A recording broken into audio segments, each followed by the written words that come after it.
बिगड़ा। एक यादू, हाँ, मैंने तुमसे ये कहा था कि तुम उस दुष्ट को जहर दे दो, लेकिन तुमने जहर दिया नहीं, मुझे लग रहा है। महाराज, हाँ, मैंने तुम्हारी आज्ञा का पालन किया है, मैंने अपने बच्चे की तरफ नहीं देखा। मैंने इतना खतरनाक जहर मंगाया था उस दुष्ट के लिए, और तुम कह रही हो को वो पी गया और मरा नहीं। महाराज, हाँ, मैं तुम्हारी कसम खा के कह रही हूँ, मैंने अपने बच्चे को जहर दिया। अगर तुम पर मुझ पर विश्वास नहीं है तो अपने मंत्री को जगा दो। मंत्री, इसमें थोड़ी सी बूंदें बची हैं, इसे चाट के दे। हाँ, मैं क्यों चाहूँ, मैं तो अपने घर से अकेले हूँ। 4 दिन के मैं क्यों चाहूँ, ये बताओ। तुम मर जाओगे तो क्या बिगड़ेगा? तुम्हें अच्छा लगाओ। अच्छे और बुरे की क्या बात है, चेक तो करना पड़ेगा। तुम्हें यहाँ रहना है, नौकरी करनी है या नहीं? नौकरी करेंगे, वो बात सही है। कल ही चिमटा लेके घर जाओगे। तो भी चले यार, हम तो ना मरेंगे। इधर मंत्री से कहा, मंत्री ने कहा भैया मैं तो नहीं मरना चाहता, मैं नहीं चेक कर पाऊंगा, चाहे तुम नौकरी पे रखो या मत रखो। इधर जब प्रहलाद नहीं मरे तो उसी समय कहा था हिरण्यकश्यप ने प्रहलाद को पकड़ लिया है, और प्रहलाद को पकड़ लिया और कहने लगे अरे मूर्ख, ये बता तेरा भगवान कहाँ है? तो उसी समय प्रहलाद कहने लगे पिताजी। हाँ, क्यों कह रहे हो कि मेरा भगवान कहाँ है? हाँ, पिताजी, हाँ, मेरा भगवान हर जगह है, कड़ कड़ में व्यापक है। अच्छा, हाँ, तुम ये तलवार लिए घूम रहे हो ना, हाँ, इसमें भी मेरा भगवान व्याप्त है। इसमें भी है, इसमें है, इसमें है, उसमें है, सब में है। तुम कह रहे हो हर जगह मेरा भगवान है। आज भक्तो जब प्रहलाद को पूछने लगे हिरण्यकश्यप, तो प्रहलाद ने क्या जवाब दिया?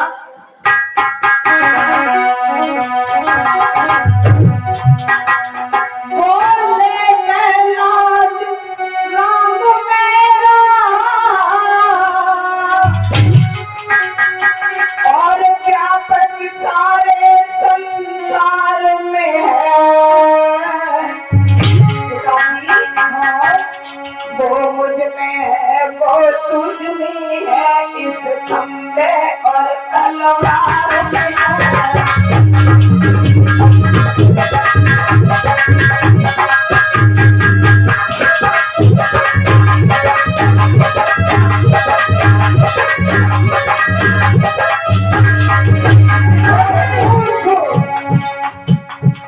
क्या कह रहा है? हाँ, इस तलवार में और इस खंबे में भी है। हाँ पिताजी, हाँ। मंत्री, इस खंबे को इतना गर्म कराओ कि ये देखने में लाल लाल दिखाई देने लगे। हाँ, बोले प्रहलाद राम मेरा, व्यापक सारे संसार में है। वो मुझ में है, वो तुझ में है, इस खंबे और तलवार में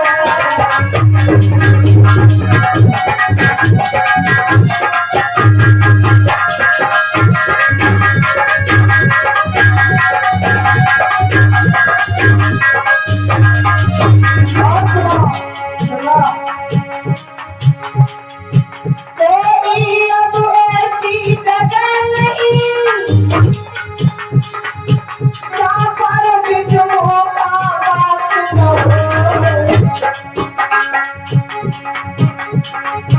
भक्तों की कसम हम खाते हैं, जहाँ भक्त बुलाए वहाँ दास न हो।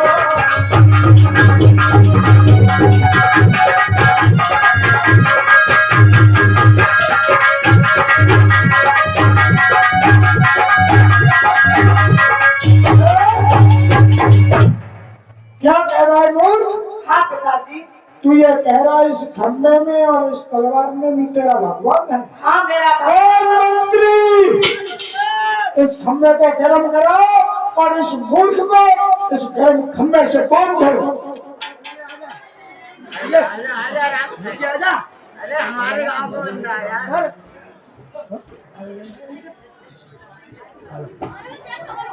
अरे, इधर भक्तों, आज हिरण्यकश्यप को एक बात याद आ गई क्या?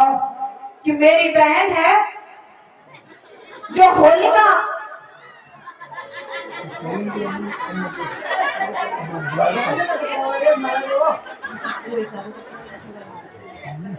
चाबी इसलिए लगी दिलाएगा पूरे।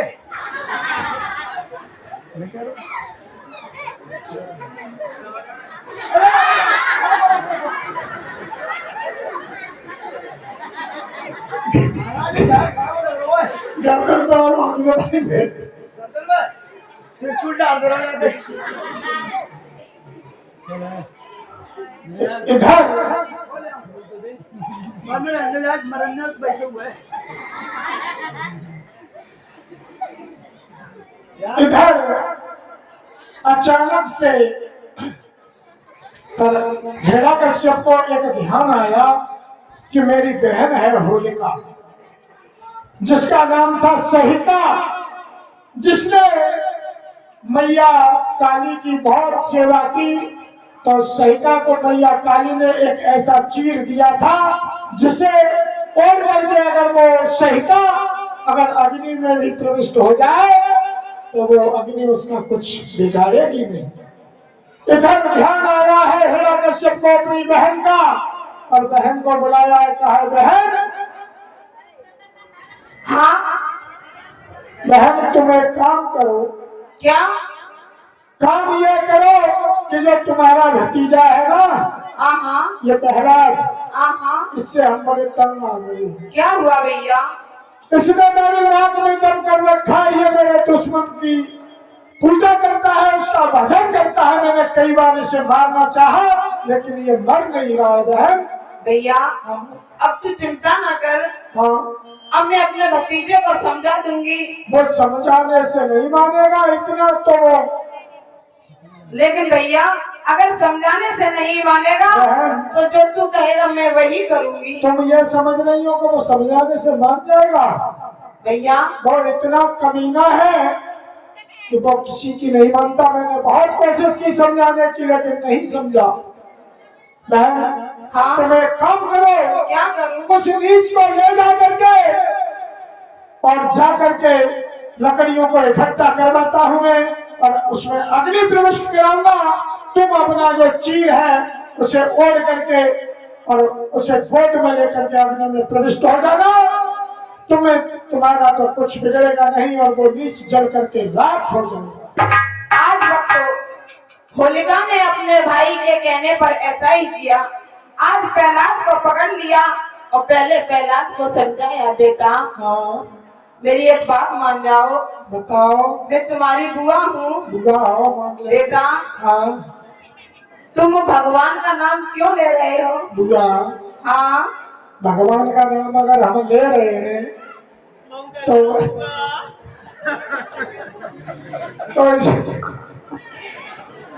तुम क्या कहना चाहती हो बुआ ये बताओ। बेटा हाँ ये भगवान है ना? हाँ हाँ बेटा हाँ। जाने तुम्हारी चाचा तुम मान दो। बुआ हाँ तुम्हें पता नहीं है, क्या? तुम ये कह रही हो कि ये भगवान है, इसने हमारे चाचा को मारा है। हाँ तो तुम्हारे जो बेटे ओ हमारे फूफा हाँ वे कितने मारे? लला हाँ। बेटा तेरे ही बाप ने मारे। जब मेरे बाप ने तेरे पे मार दिए हाँ तो तू उनकी बातों में क्यों आ गई और तू मुझे मारने आई है? तू बुआ है? भक्तों आज प्रहलाद ने 100 का जवाब एक दिया है। बुआ मेरी बात सुन। क्या? और बोला है प्रहलाद बुआ हाँ मेरी बात सुनो। तुम ये कह रही हो कि मेरा जो चाचा है वो विष्णु ने मारा है, हाँ तो तुम्हारे जो ये होते हैं सो वो मेरे बाप ने मारे थे, तो मेरे बाप से तुम्हें दुश्मनी क्यों नहीं है? वो तो कहा है मेरी बात सुनो।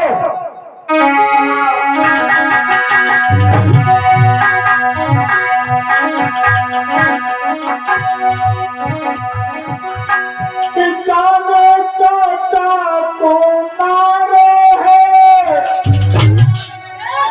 और वो बबला खास हमारे है, और जाने फूफा को मारे है वो भैया खासा तुम्हारे है, जाने फूफा को।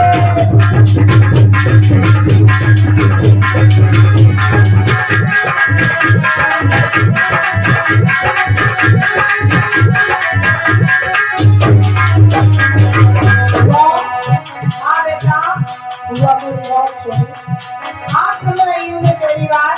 तू ये कह रही है कि मेरे चाचा को जिसने मारा है वो हमारा दुश्मन है, तो मेरे बाप ने तो तेरे पति को मार दिया। अरे ये तो बड़ा नालायक निकला। सुन, इसका मतलब है मेरा भैया इस पर जिसने अत्याचार किया वो सही किया। इसकी तो छोटा मुंह बड़ी बात है। इसका मतलब ये है कि तुम अब हमें मारने के लिए आई हो। बेटा हाँ भैया, देख मान जा। देख मैं मारूंगा ना, तो जो करना हो सो करो। और बोला है भैया,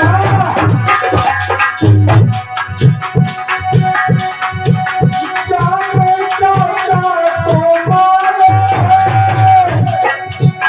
वो बबला खासा हमारे, जाने फूफा को मारे है वो भैया खासा तुम्हारे है, जाने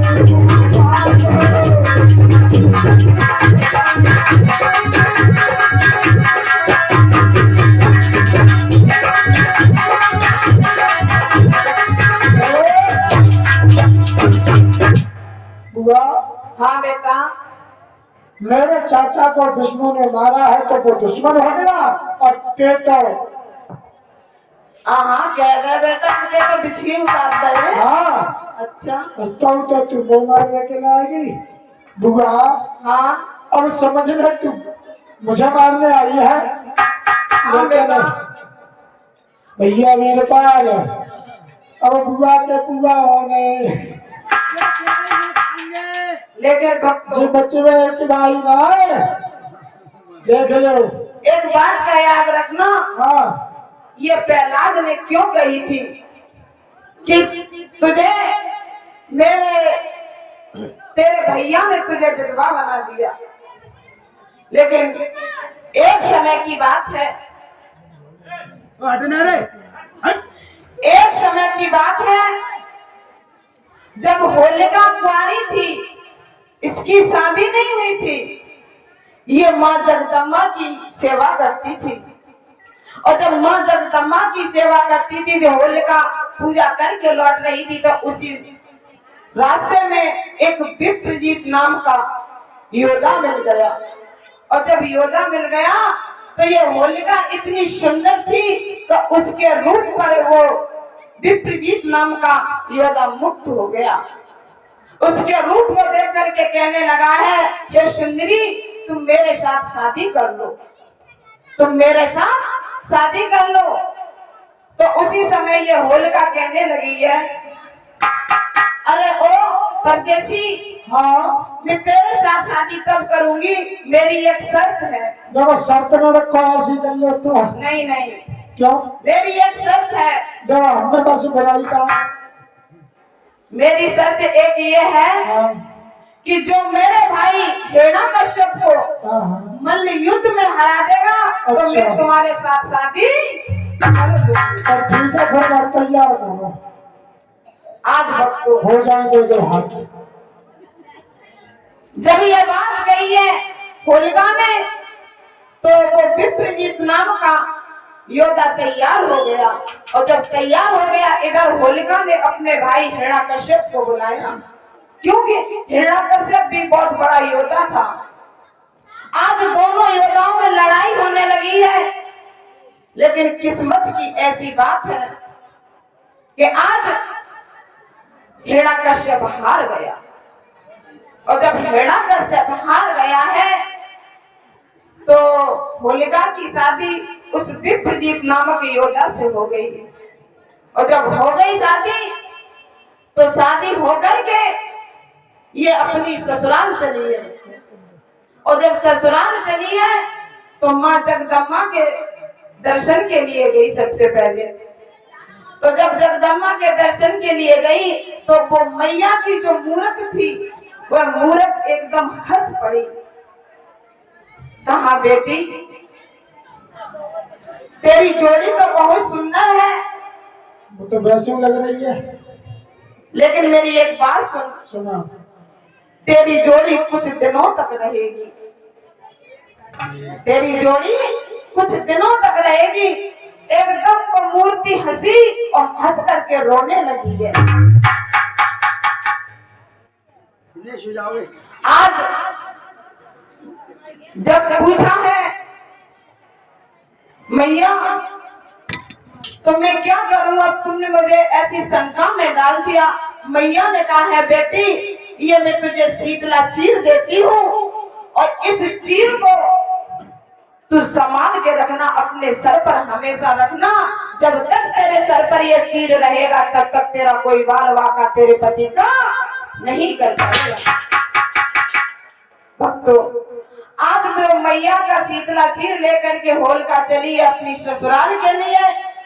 इधर कहते हैं हारे हुए इंसान को कभी चैन नहीं आता है।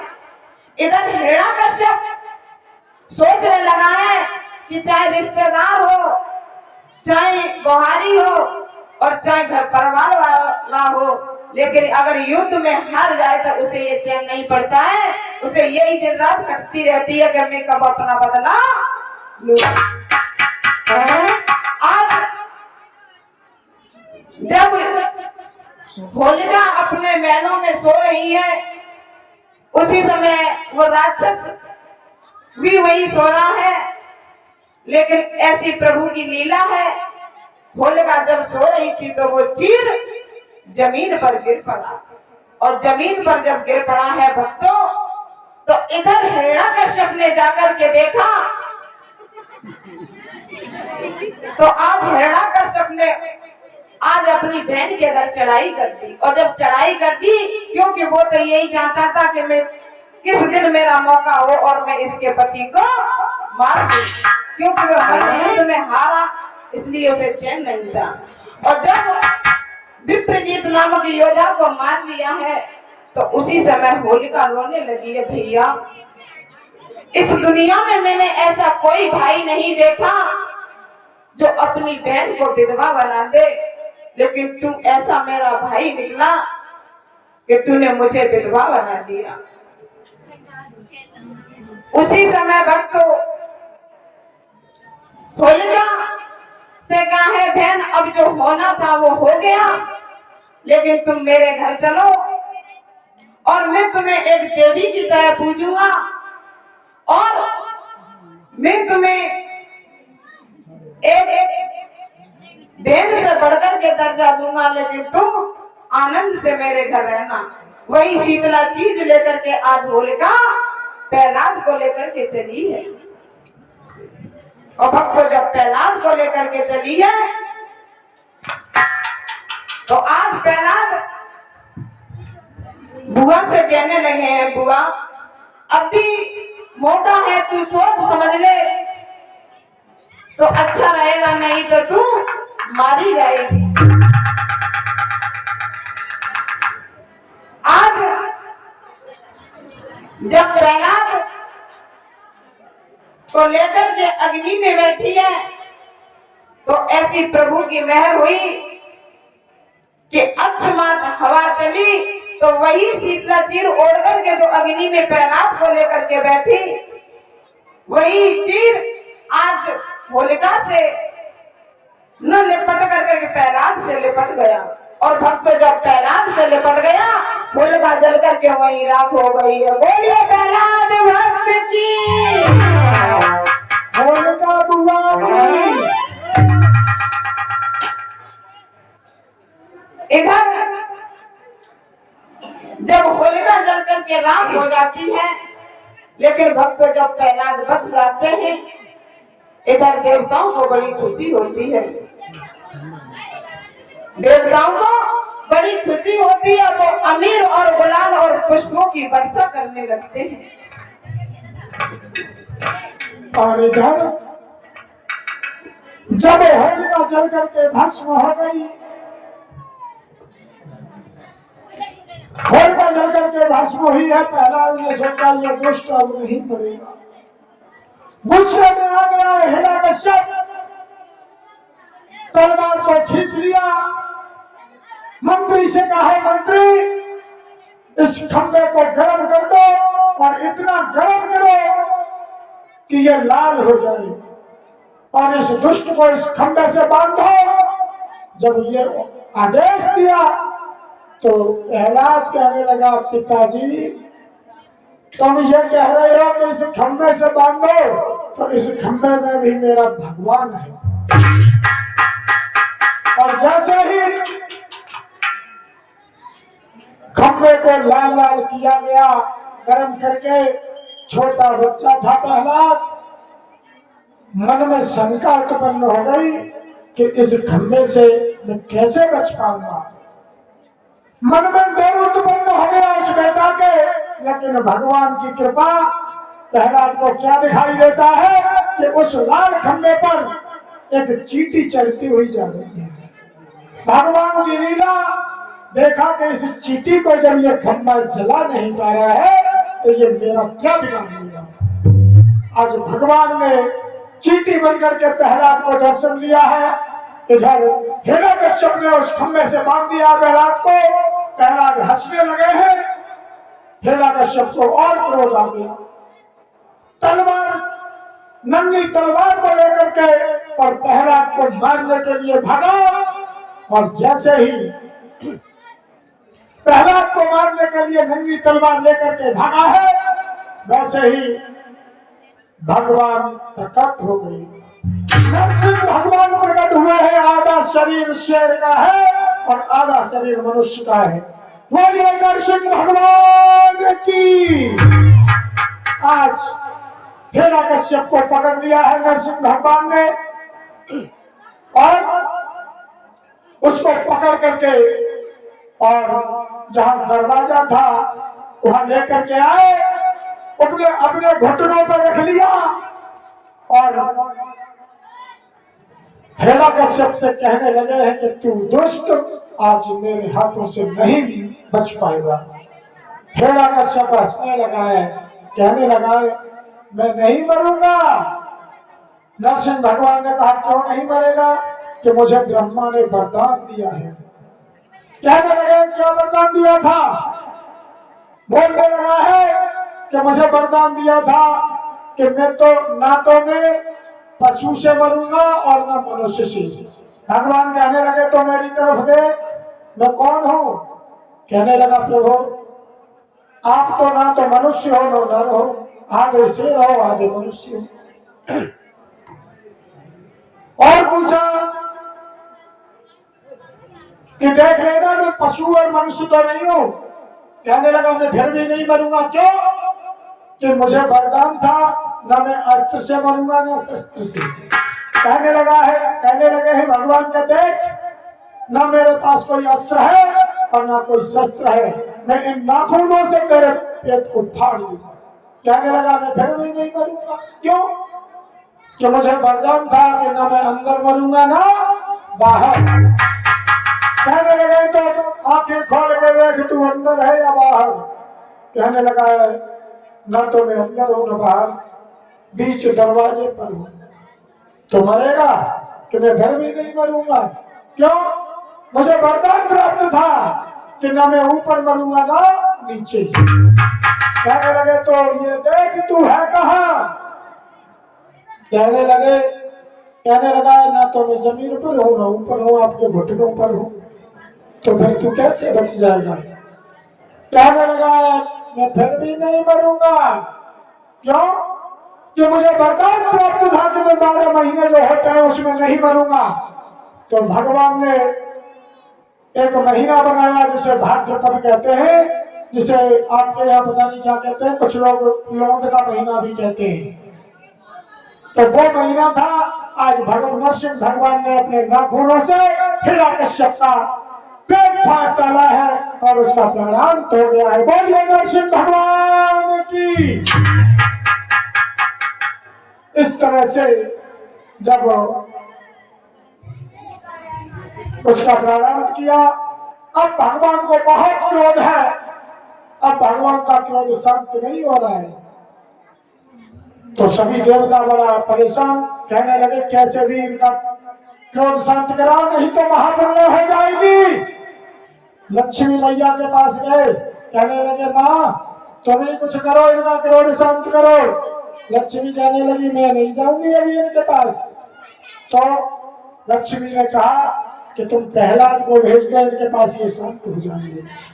आज प्रहलाद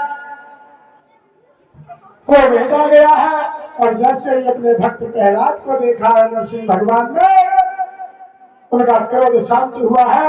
प्रहलाद को अपनी गोद में उठा लिया है और प्यार करने लगे हैं। और कैसे?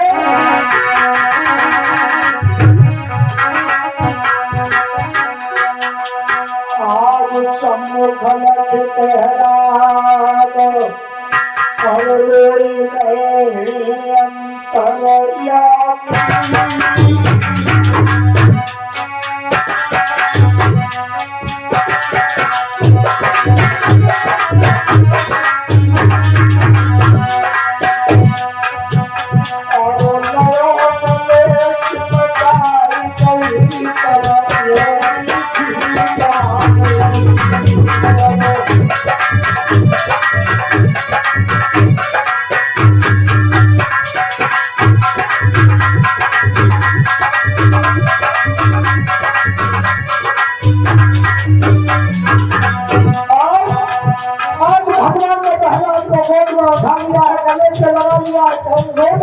भगवान कहने लगे बेटा मुझे माफ कर देना, मुझसे गलती हो गई। और क्या गलती हुई?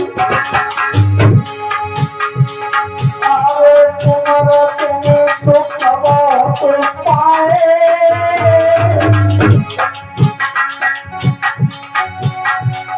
आवे तुम पाए।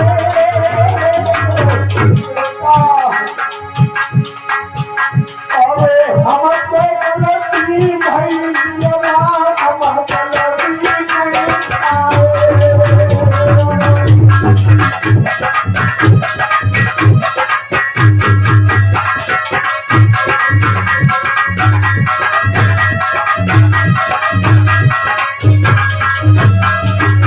और भगवान भक्त प्रहलाद से बेटा मुझसे गलती हो गई, माफ कर दे मेरे लाल।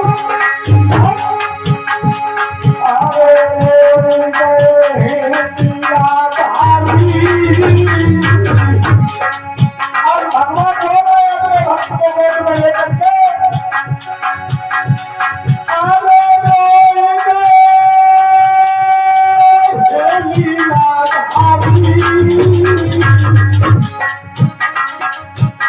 अब रहे भक्त को चाटिया तुझी बनते बता।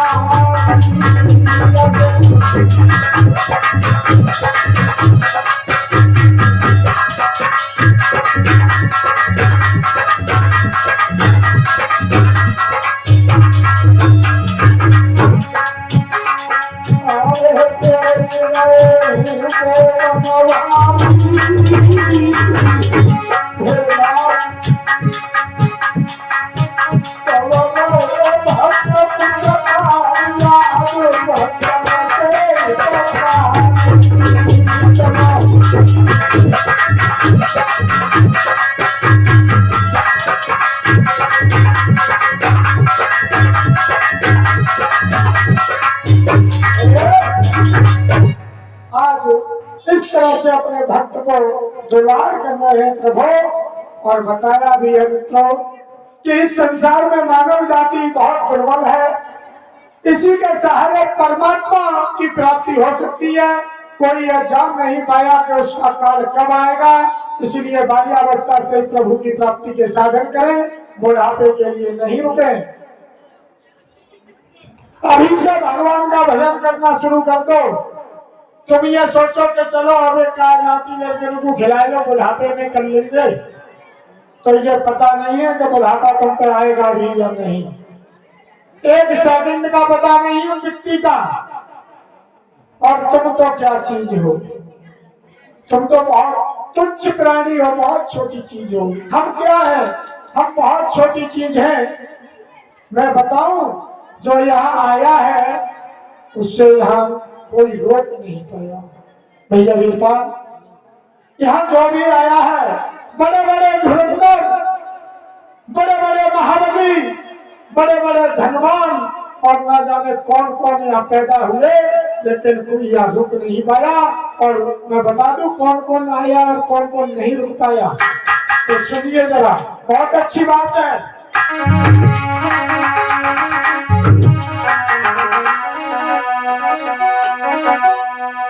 अर्जुन को करे जगत गुणगान और बेऊना रुक पाए दुनिया।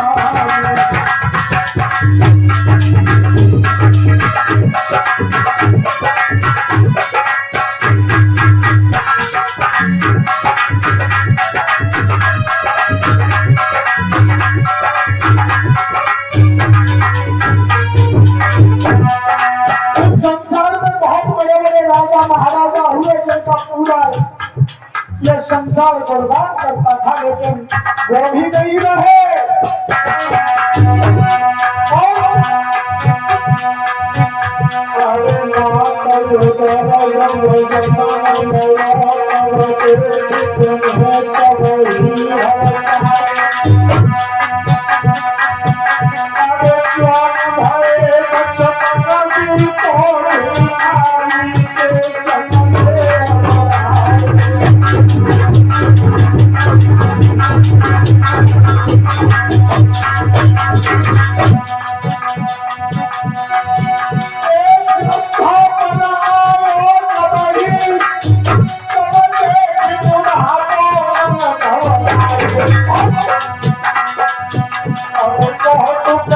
कोशिश बने लेकिन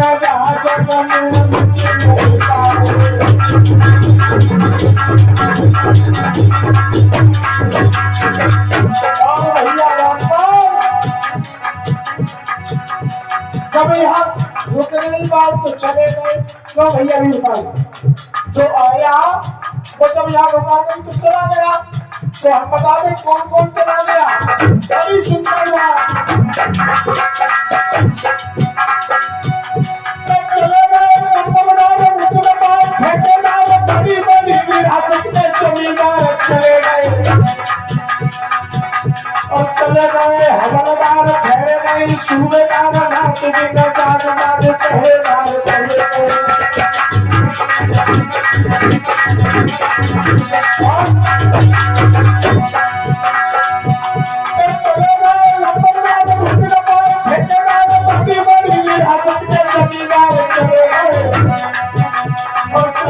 हवलदार ठहरे गए, सूबेदार रात दिन जागदार पहरेदार चले गए।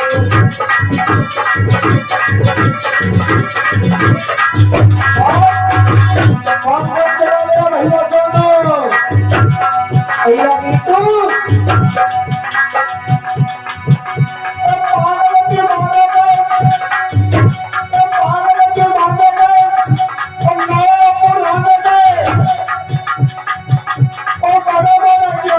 समझदार चले गए और दुखी और सुखी गए, छोड़े हर खुशी गए, सारे सारे हिंदू रिश्तेदार चले गए।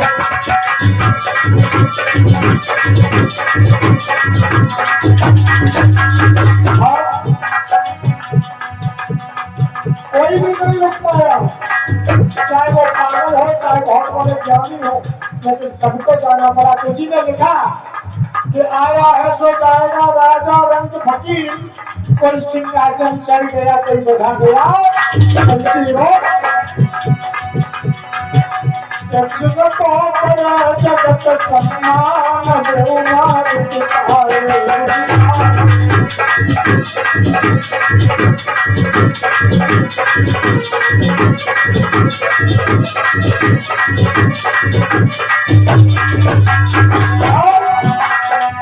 हमारे इस भारत देश में बड़े बड़े योद्धा हुए।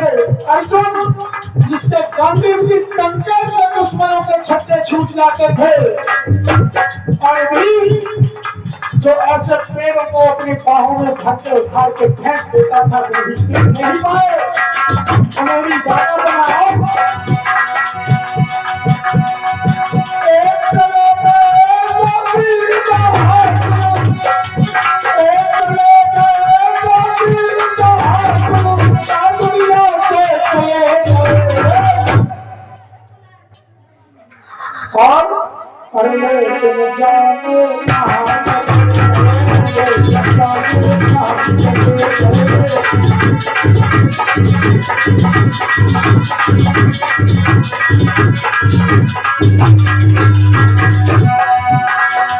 एक बात और बता दूं, अगर हमारा कोई घर का परिवार का रिश्तेदार कहीं दूर चला जाता है तो हम क्या करते हैं? आज की दुनिया तो बड़ी विचित्र हो गई। पहले क्या लिखते थे? लेटर, मतलब पत्र लिखते थे, पता करते थे, उधर से पत्र आता था तो मालूम पड़ता था कि वो सही है। लेकिन हमारी साइंस ने टेक्नोलॉजी इतनी आगे पहुंचा दी कि अब तो मोबाइल हो गया, तुरंत कॉल करो, बात करो, कैसे हो, क्या खाया, क्या पिया। अब तो और ज्यादा टेक्नोलॉजी, अब तो वीडियो कॉल हो रही है, हम तो सब दिखाई नहीं दे रहा है क्या कर रहे हो, क्यों भैया।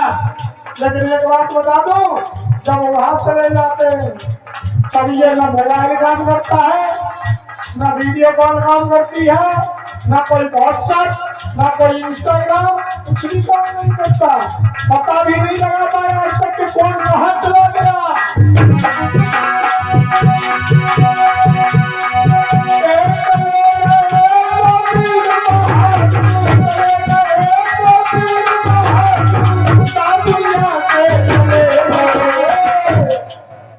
लेकिन जाने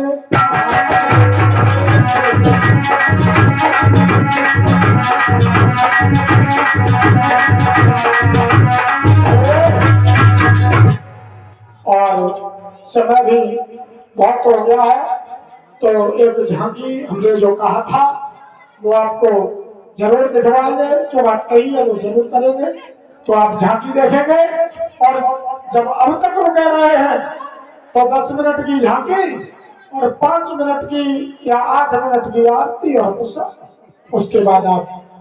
लेकिन बात में इसलिए कह रहा हूं कि आरती और प्रसाद लिए बगैर कोई नहीं जाएगा। अगर आप भगवान की कथा में आए हो और बगैर प्रसाद के और बगैर आरती के गए तो यहाँ आने का कोई महत्व नहीं है। सबका अपना अपना महत्व होता है, बताया भी है। बताया है कि कीर्तन में ताली का और बर्तनों में थाली का और ससुरालों में साली का बड़ा ही महत्व होता है। इसलिए आप जो महत्व है तो है, तो आप जब यहाँ तक आए हैं, इतना टाइम दिया है, तो आपकी प्रसाद लेकर के ही जाए। मैं हाथ जोड़ करके प्रार्थना करता हूँ। तो भैया विशाल, राज भैया, अगर तैयार हो तो भैया आ जाओ।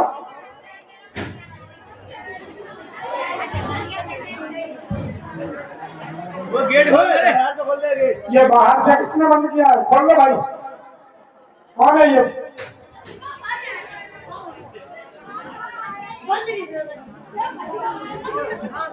जो किसने करी चेला हाथ में।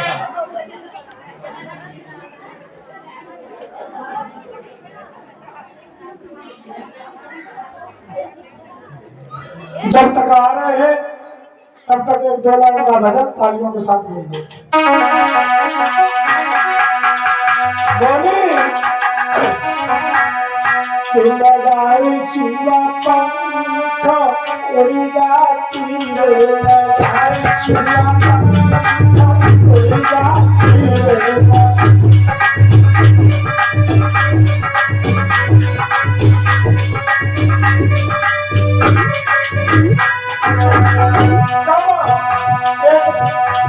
एक स्त्री कह रही है जब उसके घर में अपने सास ससुर से लड़ाई हो गई है तब कि अगर मेरे पंख होते तो यहाँ से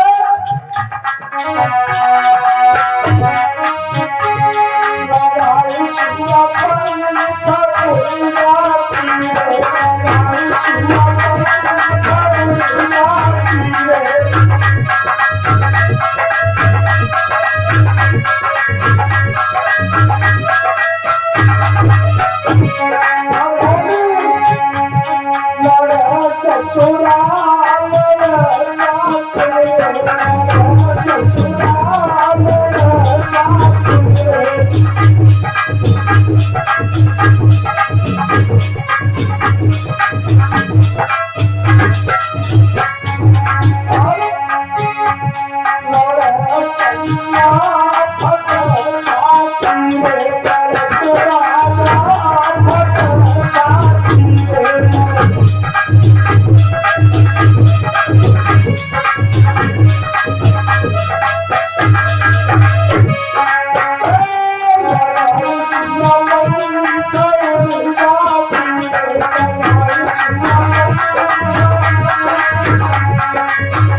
Thank you.